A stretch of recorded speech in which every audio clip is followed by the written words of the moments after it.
다 찾으셨으면 합독하시겠습니다. 이튿날 모세가 증거의 장막에 들어가 본즉 레위 집을 위하여 낸 아론의 지팡이에 움이 돋고 순이 나고 꽃이 피어서 살구 열매가 열렸더라. 모세가 그 지팡이 전부를 여호와 앞에서 이스라엘 모든 자손에게로 가져오매 그들이 보고 각각 자기 지팡이를 집어 들었더라. 여호와께서 또 모세에게 이르시되 아론의 지팡이는 증거궤 앞으로 도로 가져다가 거기 간직하여 반역한 자에 대한 표징이 되게 하여 그들로 내게 대한 원망을 그치고 죽지 않게 할지니라. 모세가 곧 그같이 하되 여호와께서 자기에게 명령하신 대로 하였더라. 이스라엘 자손이 모세에게 말하여 이르되 보소서 우리는 죽게 되었나이다. 망하게 되었나이다. 다 망하게 되었나이다. 가까이 나아가는 자 곧 여호와의 성막에 가까이 나아가는 자마다 다 죽사오니 우리가 다 망하여야 하리이까 부탁드립니다.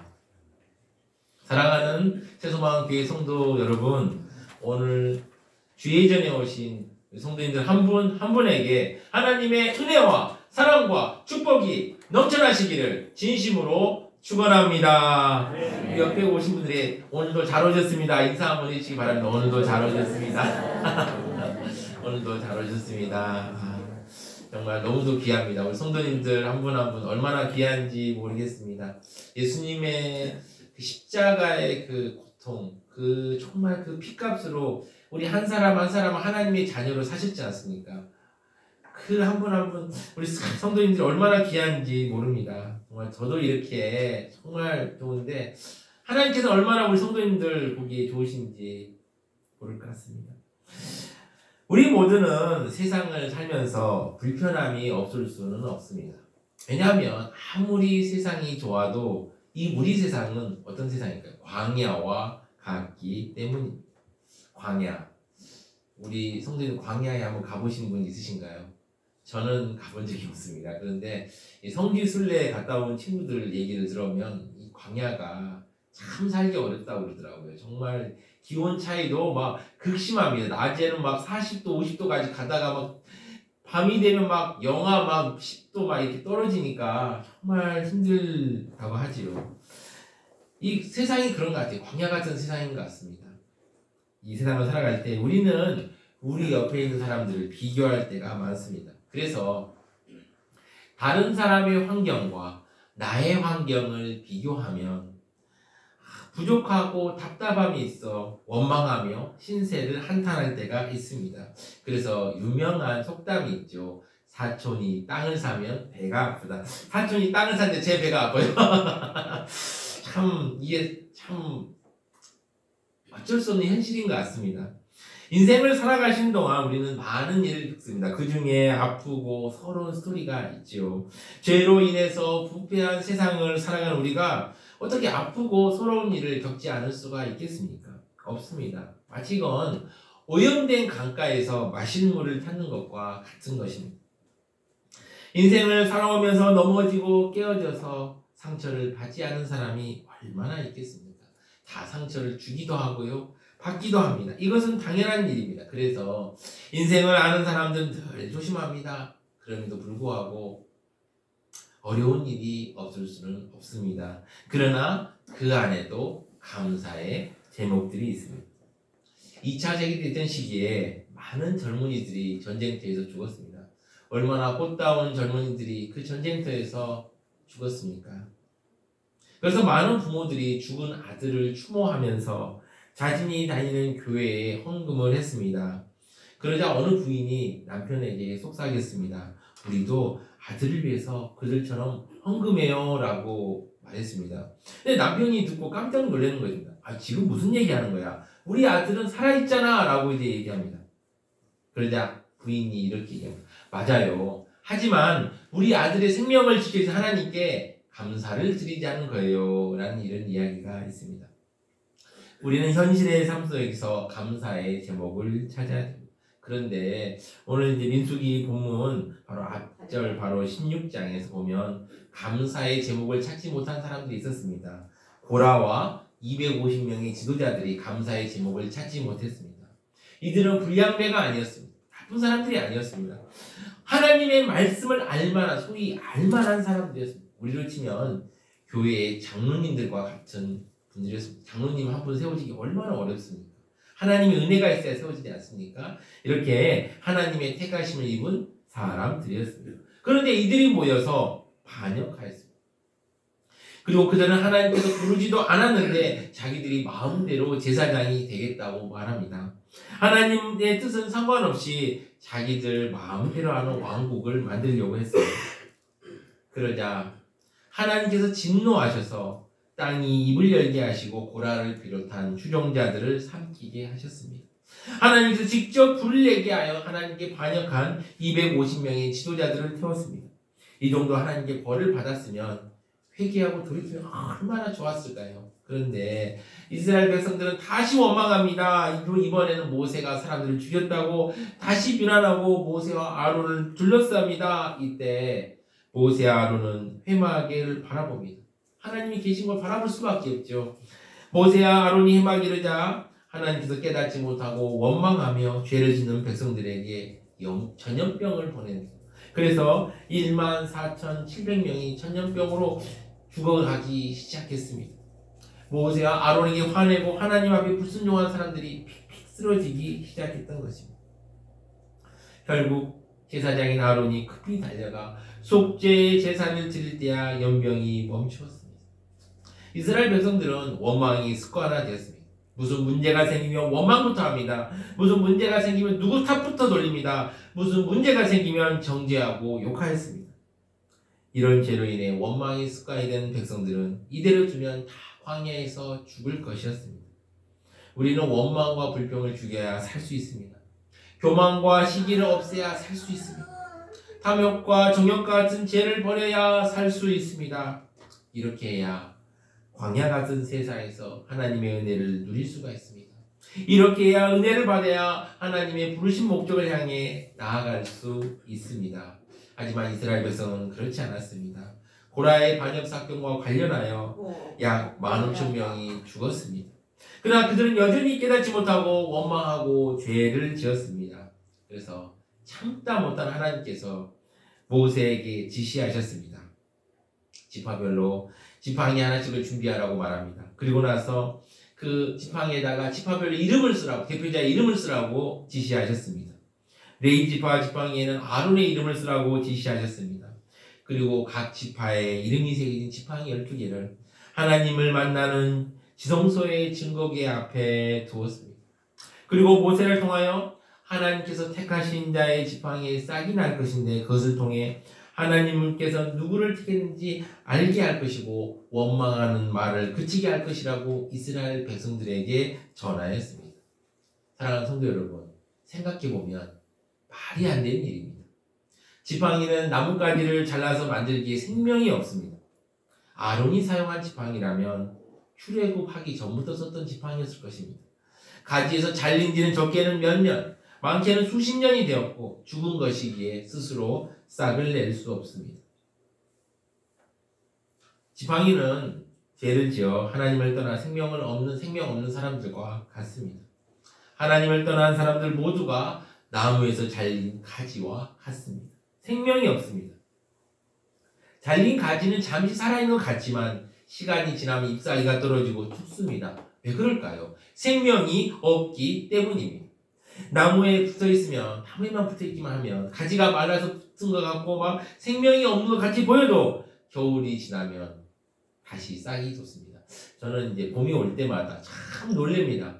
저 앙상하고 죽은 것 같은 나무에 싹이 트고 잎이 열고 또 꽃이 피고 또 열매가 맺히고 무성하게 지금 요즘에 이제 차를 타고 돌아다닐 때마다 제가 보는 건 막 실록이 막 자라는 게 눈에 보입니다. 놀랍죠? 이 나무들은 죽은 나무가 아니기 때문에 생명을 낼 수 있었던 것입니다. 그런데 하나님께서 모세와 이스라엘 백성에게 죽은 지팡이 중에 사용하는 제사장이 사용하는 지팡이는 싹이 나게 하시겠다고 선언하셨습니다. 하나님의 말씀을 들은 모세는 명령하신 대로 12개의 지팡이를 증거 장막한 여호와 앞에 두었습니다. 다음 날 모세가 증거 장막에 들어가서 아론의 지팡이가 싹이 나고 꽃이 피어 탐스러운 살구 열매가 맺힌 걸 보았습니다. 이건 자연 법칙과 맞지 않는 하나님의 기적의 역사였습니다. 사랑하는 성도 여러분, 나무가 열매를 맺기까지 얼마나 많은 시간이 필요할까요? 농사를 지어보신 분들, 나무를 키워보신 분들 아실 것입니다. 그 열매 하나를 맺기 위해까지 얼마나 많은 손이 갑니까? 싹이 나는 것도 참 오랜 시간이 걸리고요. 싹이 난 데서 바로 꽃이 피는 것이 아닙니다. 그런데 열매가 맺히는 건 얼마나 더 어렵습니다. 그런데 하룻밤 사이에 이 모든 일이 일어난 것입니다. 아론의 지팡이는 이미 생명력을 상실하여 싹이 나거나 열매를 맺을 수 없는 것임을 누구나 다 알고 있었습니다. 아론의 지팡이에 난 기적의 역사를 통해서 하나님은 자신의 권능과 능력을 보아 다시 보여주셨습니다. 하나님께서 막 생명 없이 마른 아론의 지팡이에 다시 생명을 주셨습니다. 이걸 보고 이스라엘 백성들도 하나님의 살아계심을 알았던 것 같아요. 그래서 민수기 17장 12절 13절에 이스라엘 자손이 모세에게 말하 이르되 보소서 우리는 죽게 되었나이다. 망하게 되었나이다. 다 망하게 되었나이다. 가까이 나아가는 자 곧 여호와의 성막에 가까이 나아가는 자마다 차 축사오니 우리가 다 망하여야 하리까라고 두려워하며 온 본문이 마무리됩니다. 오늘 본문을 저는 여러분들에게 두 가지를 말씀드리고 있습니다. 첫 번째입니다. 우리는 하나님께서 우리에게 주신 것에 대해서 주신 것을 감사해야 합니다. 인생은 광야와 같습니다. 앞서 말씀드렸듯이 광야와 같아서 불편함이 있기도 하고 마음이 상할 때도 있습니다. 그리고 넘어질 때도 있습니다. 하지만 혼자 세상의 모든 걱정을 안고 사는 것처럼 좌절해 있을 수는 없습니다. 그래서 우리는 환경적인 불편함만 생각하고 있을 수는 없습니다. 하나님께서 이 땅에 우리를 보내신 부르심의 목적을 두고 보고 따라가야 합니다. 하나님께서 이 시대 이곳에 왜 나를 보내셨는지 목적을 알아야 합니다. 하나님의 영광을 위해 우리가 할 일이 무엇인지 찾게 되고 충성하면 불편한 환경은 문제가 되지 않습니다. 찬송하고 기뻐하며 부름의 목적을 따라 달려갈 수 있습니다. 부름의 목적에 대해서 아무 생각 없이 광야 같은 세상에만 살아간다면, 그리고 불편하고 힘겨운 환경에만 집중하면 신세 한탄과 원망만 나올 것입니다. 지금 본문에 등장하는 이스라엘 백성들은 부름의 목적이나 사명을 생각하지 않고 환경의 불편함에만 집중하여 원망이 습관화되었습니다. 답답하며 길이 막힐 때도 함께 기도하기보다는 원망했습니다. 그들이 먹을 것이 부족한 상황에서 하나님의 구원을 기다리기보다는 원망부터 먼저 했습니다. 마실 물이 부족하여도 하나님을 찾기보다는 원망부터 먼저 하였습니다. 성경을 보면 험난한 광야의 삶 속에서 하나님께서는 모든 것을 채워주셨습니다. 그러나 그들은 원망하는 버릇이 습관이 되었습니다. 광야, 아까도 말씀드린 얼마나 험한 것입니까? 우리가 이스라엘 백성들을 비난할 수 있죠. 왜 저럴까? 그런데 우리가 실제 그들의 삶에 있다면 쉽게 그들을 비난하지는 못할 것입니다. 그래서 그들은 하나님의 도우심을 구해야 했습니다. 애굽은 모든 것이 풍요로운 것이었습니다. 그 풍요로운 곳에 비하면 광야 생활은 어려움이 많은 곳이었습니다. 광야는 사람 살기는 혹독한 것입니다. 그래서 많은 사람들이 광야에서 길을 잃으면 죽어야 했습니다. 그러나 이런 혹독한 환경 속에서도 자세히 살펴보면 이스라엘 백성들은 하나님의 놀라운 도움과 은혜 가운데 있었습니다. 낮에는 구름 기둥으로 이스라엘 백성들이 견디며 살도록 은혜 베풀었습니다. 구름 기둥으로 그늘을 만들어서 살게 하셨습니다. 또한 밤에는 불 기둥으로 기온이 극심하게 떨어지는 광야에서 춥지 않고 살아갈 수 있도록 은혜 베풀어 주셨습니다. 또한 배가 고프지 않도록 만나를 내려주셔서 그들이 줄이지 않게 하셨습니다. 또한 그들을 세심하게 보살펴 주셔서 그들의 신발이 닳아지지 않도록 하셨습니다. 하지만 노예로 있던 애굽에 비해서는 불편함이 있었습니다.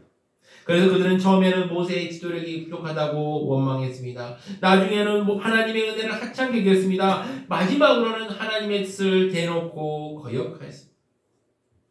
그들은 이전에 애굽에서 노예로 생활할 때를 적과 꿀이 흐르는 삶이라고 생각했고 모세를 통하여 전해진 하나님의 약속을 허망한 것이라고 비난하고 원망하고 불순종했습니다. 불평, 원망, 탐심 같은 것들은 다 모두가 죄입니다. 이러한 죄가 습관이 되면 우린 죄의 노예로 살게 됩니다. 죄의 노예가 되는 순간 우리는 죄에서 벗어나지를 못합니다. 하나님의 말씀을 들어도 깨닫지 못합니다. 하나님의 모습을 보아도 깨닫지 못합니다. 하나님의 채찍을 맞아도 깨닫지 못합니다. 우리는 하나님께서 주셨던 것에서 감사해야 됩니다. 그것이 아무리 우리 보기에 초라하고 부족한 점이 있더라도 하나님께서 주신 것에 대해서 감사해야 됩니다. 범사에 감사해야 합니다. 우리가 작은 것에 감사할 때 우리는 하나님으로 더 큰 축복을 받을 것입니다. 하나님께서 우리에게 좋은 것을 많이 주셨습니다. 생각해보면 우리에게 주신 것들은 다 좋은 것들입니다. 선하신 하나님을 믿으십시오. 하나님의 사랑과 은혜에 감사하며 우리 같이 나아갑시다. 사실 모든 것이 하나님의 은혜입니다. 우리가 누려왔던 모든 시간, 모든 것들이 다 하나님의 은혜입니다. 이스라엘 백성들은 하나님의 은혜를 망각하고 살았습니다. 그래서 하나님께 원망하며 불순종했던 것입니다. 오늘 이 시간 하나님의 은혜에 감사하며 송경민의 은혜에 한번 찬양하시겠습니다. 한번 하나님이 지금까지 베풀어 주셨던 하나님의 은혜를 한번 생각해 보시기 바랍니다.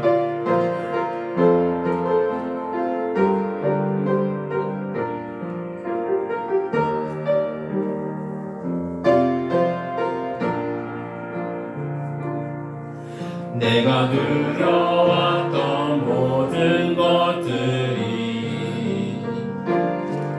내가 지나왔던 모든 시간이 내가 걸어왔던 모든 순간이 당연한 것 아니라 은혜였소. 아침에가 뜨고 저녁에 노을 봄의 꽃향기와 가을의 열매 변하는 계절의 모든 순간이 당연한 것 아니라 은혜였소. 모든 것이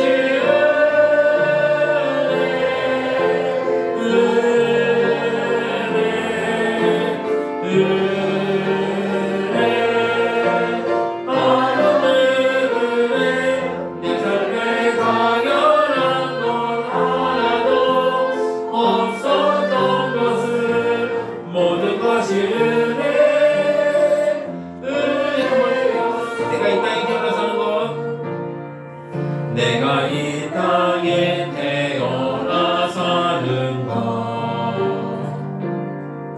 어린아이 시절과 지금까지 숨을 쉬며 살며 꿈을 꾸는 삶 당연한 것 아니라 은혜였소.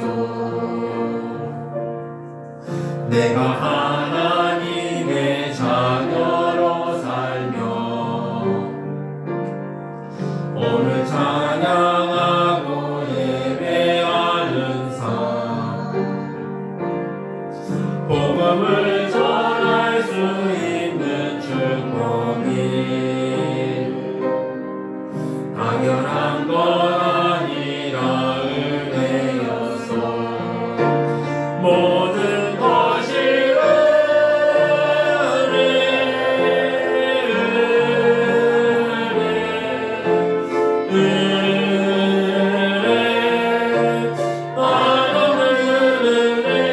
내 삶에 당연한 걸 하나도 없었던 것은 모든 것이 은혜였소. 아멘. 다음으로 우리가 생각할 게 무엇이 있겠습니까? 믿고 의지하는 사람을 하나님께서는 보살펴 주십니다. 고라의 반역으로 모세와 아론은 궁지에 몰렸습니다. 또한 백성들의 악한 불순종으로 모세와 아론은 어려움에 처했습니다. 본문 앞의 내용을 한번 시간 나서 집에 살펴보시면 많은 백성들이 모세와 아론을 치기도 했다고 서술하고 있습니다. 얼마나 어려움 속에 빠지는지 알 수 있습니다. 모세와 아론이 무슨 죄가 있습니까? 그저 하나님의 명령을 따르고 실천한 것밖에 없습니다. 이스라엘 백성들의 죄악들 때문에 이런 결과를 맞이했습니다. 사랑하는 성도 여러분, 한번 상상해 보십시오.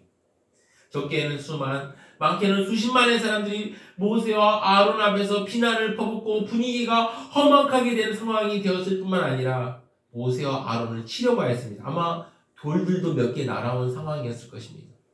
최근에 미국 시카고에서 흑인 청소년 폭동이 있었습니다. 뉴스를 보신 분 아실 겁니다. 저는 인터넷으로만 봤는데 얼마나 무서운지 모릅니다.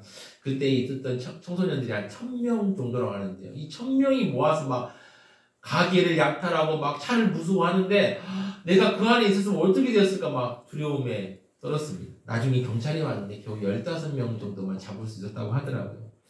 이스라엘 백성들이 이렇게 난동을 피울 때 거기 경찰이 있었습니까? 군인이 있었습니까? 아무도 없었습니다.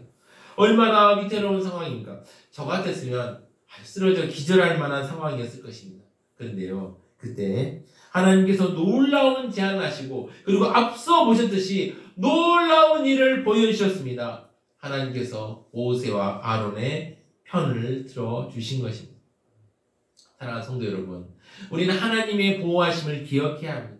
오늘 본문에서 모세와 아론은 어떤 인간적인 술수를 쓰지 않았습니다. 그저 하나님께 기도하며 기다렸습니다.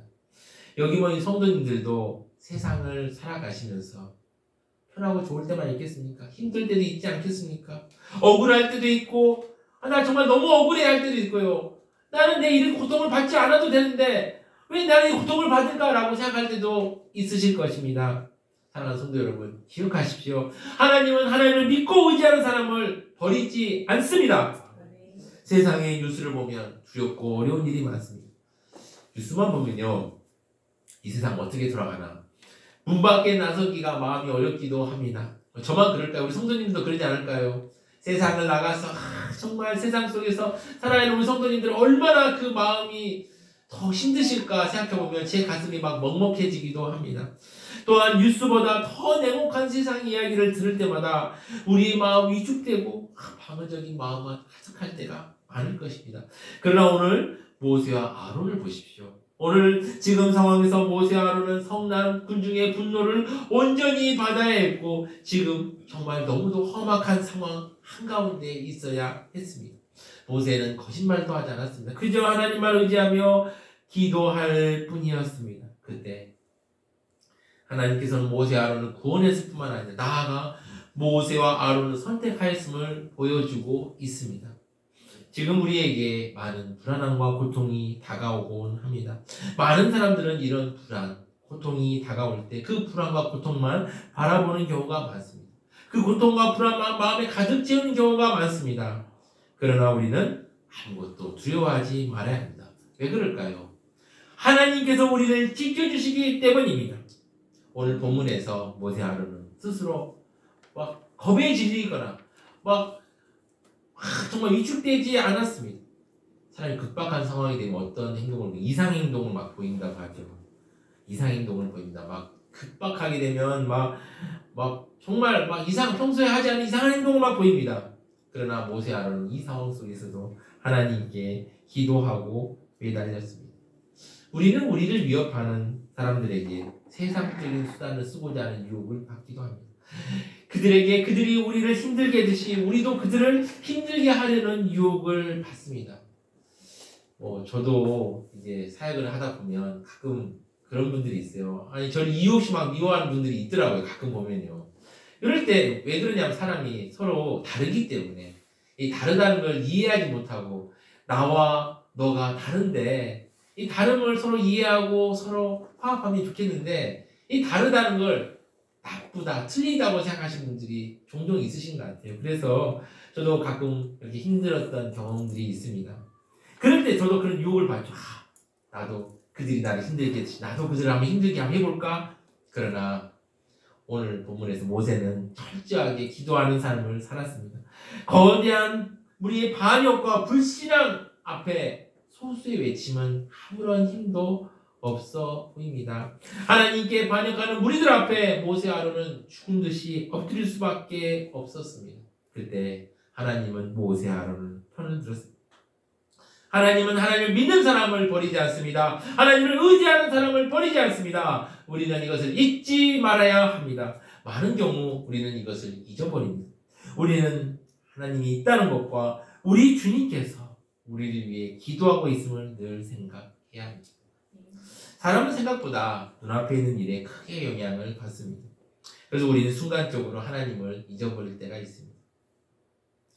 그러나 하나님께서 우리를 지키시고 있고 은혜 베푸심을 기억해야 합니다. 생각해 보십시오. 전능하신 하나님께서 우리와 함께 하신다면 하지 못할 일이 무엇이겠습니까? 그래서 우리에게 무엇보다 중요한 일은 하나님께서 우리와 함께 계셔 역사하도록 우리가 믿어야 합니다. 우리가 아무리 인간적인 능력을 가지고 있다 할지라도 하나님께서 함께하지 아니하시면 작고 사소한 일도 감당할 수 없습니다. 반면에 하나님께서 함께하시면 아무리 불가능한 일도 넉넉히 감당할 수 있게 하십니다. 우리의 삶은 어떠합니까? 죽은 고목나무같이 살아가고 있지는 않습니까?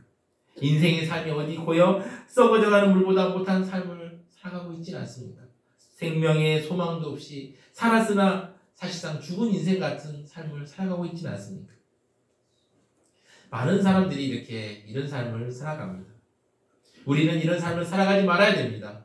우리는 소망 없는 삶을 살아가지 말아야 됩니다. 무능력하고 힘없는 삶을 살아가지 말아야 됩니다.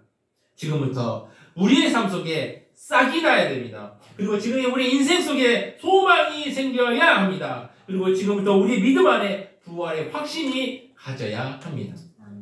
하나님을 믿고 의지하는 것은 고목나무에서 싹이 나도록 하는 힘을 줍니다. 생명의 소망을 분기하는 원동력을 줍니다. 부활의 확신을 믿고 나아가는 힘을 줍니다. 사랑하는 성도 여러분, 하나님을 믿고 담대하게 나아가십시오. 아무것도 두려워하지 마십시오. 하나님을 믿고 의지하는 여러분들에게 하나님의 보살핌과 보호하심이 있음을 기억하십시오. 우리 찬양 한번 했으면 좋겠습니다. 아무것도 두려워하지 말라, 두려워 말라 한번 찬양했으면 좋겠습니다. 한 번만 부르겠습니다. 네, 가사의 의미를 생각하시면서 한번 부르시기 바랍니다.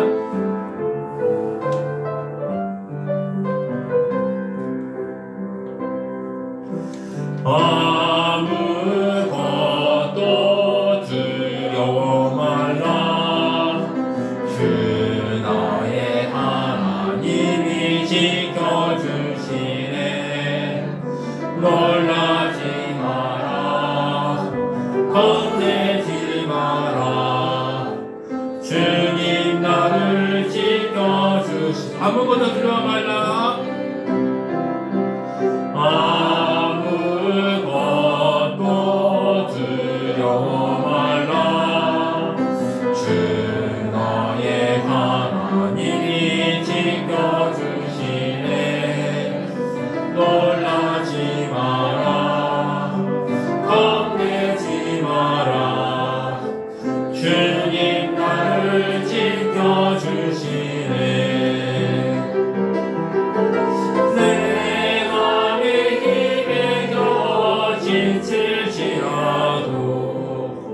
주님 나를 지켜주시네. 세상의 험한 무가 몰아칠 때고 주님 나를 지켜주시네. 주님은 나의 산성.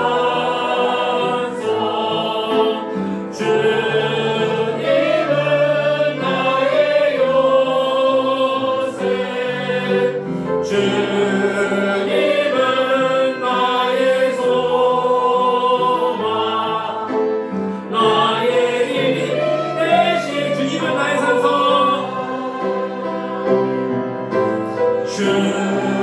주님은 나의 산성. 주님은 나의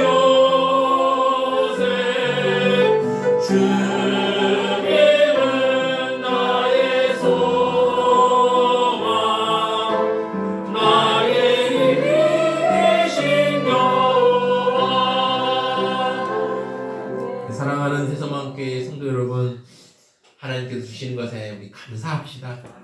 불평하고 원망하기보다는 감사하여 하나님께서 주어진 자리에서 잘 승리합시다.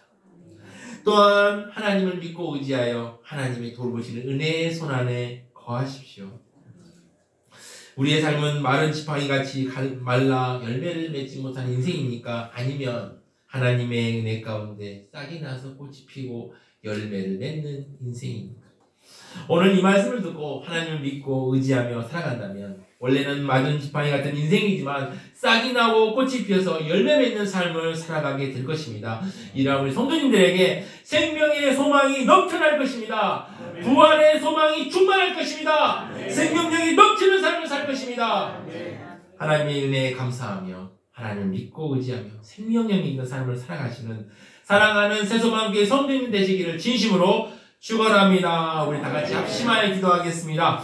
두 가지인데요. 첫 번째, 하나님께서 허락하신 것에 감사하도록. 두 번째, 하나님을 믿고 의지하는 우리의 삶이 될 수 있도록 우리 다 같이 힘차게 기도하시겠습니다. 하나님 아버지 감사합니다.